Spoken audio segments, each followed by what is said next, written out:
saya membuat video ini karena untuk memenuhi tugas dari Ibu Tati Vidiana Sari, SPT MP. Tugasnya yang pertama ialah apa yang dimaksud dengan metabolisme? Metabolisme adalah semua perubahan kimia dan energi yang terjadi di dalam jasad hidup atau karena kegiatan jasad hidup.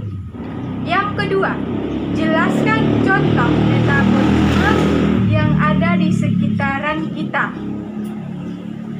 Yang pertama itu contohnya konsumsi makanan yang mampu mempercepat metabolisme tubuh, yaitu dengan 4 sehat 5 sempurna. Yang kedua, istirahat cukup. Yang ketiga, olahraga. Yang ketiga, jelaskan proses katabolisme dan anabolisme.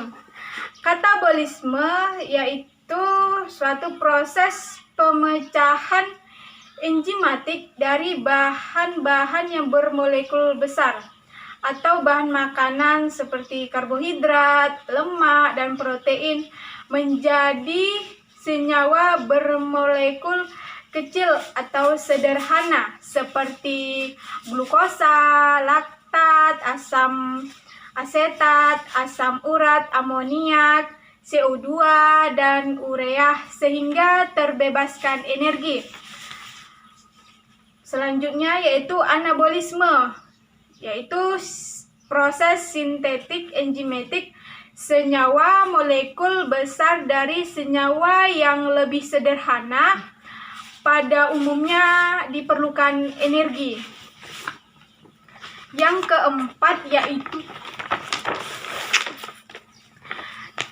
keempat, jelaskan jalur metabolisme karbohidrat.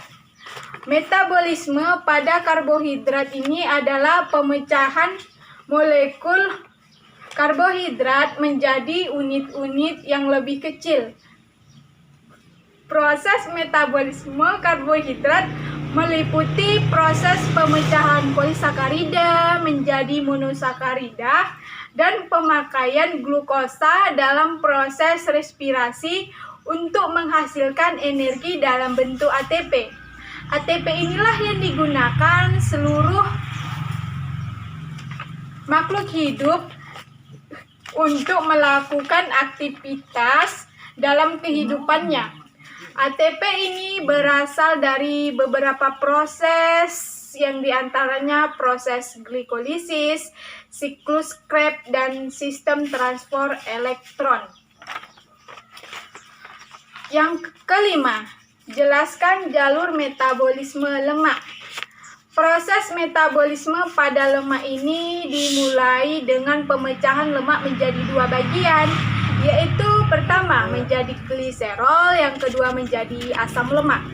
Gliserol yang merupakan senyawa dan dehi 3 atom C dapat diubah menjadi gliserol 3-fosfat yang selanjutnya akan mengikuti jalur glikolisis sehingga terbentuknya pirufat. Sedangkan pada asam lemak sendiri dapat dipecah menjadi molekul-molekul dengan 2 atom C. Molekul dengan 2 atom C ini kemudian diubah menjadi asetil koenzim A, sehingga jika sewaktu-waktu tak tersedianya sumber energi dari karbohidrat, barulah asam lemak dioksidasi. Pada proses oksidasi, asam lemak dinamakan oksidasi beta dan menghasilkan asetil koenzim A yang selanjutnya memetabolisme karbohidrat dan protein asetil koenzim itu sendiri. Jelaskan jalur metabolisme pada protein.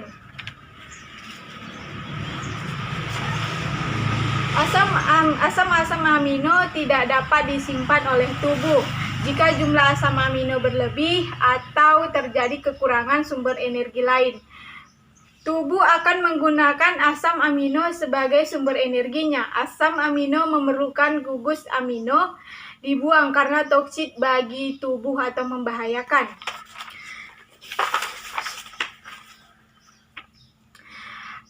Terdapat dua tahapan pelepasan gugus amino. Yang pertama yaitu adanya proses transaminasi, kedua yaitu deaminasi oksidatif. Pada proses pelepasan secara transaminasi, yaitu enzim amino transaminasi memindahkan amino kepada ketok glutarat menghasilkan glutamat atau kepada oksaloasetat menjadi atau menghasilkan aspartat. Sedangkan pada proses kedua yaitu deaminasi oksidatif, yaitu merupakan pelepasan amina dari glutamat menghasilkan ion aminium gugus. Amina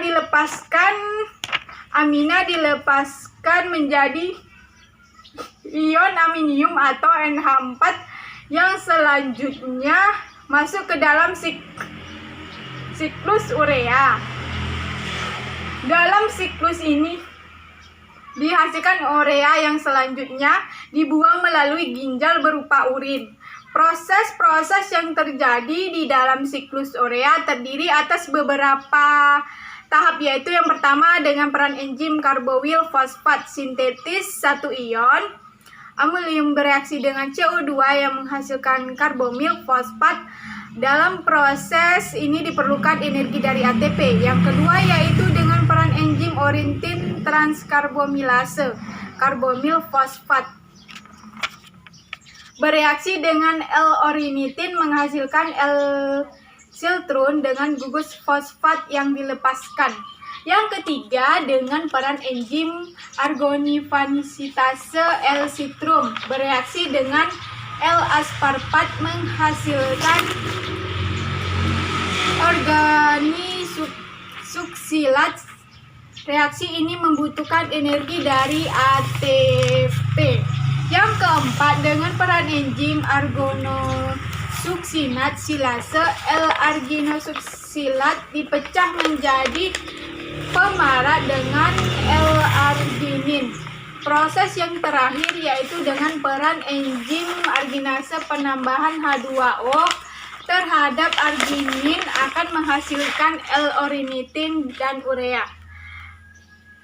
Selanjutnya yang nomor 7 yaitu jelaskan metabolisme bahan makanan. Absorptive state katabolisme yaitu penguraian molekul zat makanan yang besar menjadi molekul yang lebih kecil. Reaksi oksidasi melepaskan energi atau panas, itu reaksi eksogenik membebaskan elektron. Yang kedua, post absorptive state atau fasted state. Anabolisme, sintetis molekul yang lebih kecil menjadi molekul yang lebih besar. Reaksi reduksi membutuhkan energi atau panas. Reaksi endogenik menyerap elektron. Sekian dan terima kasih video saya dan tugas untuk memenuhi ini. Assalamualaikum warahmatullahi wabarakatuh.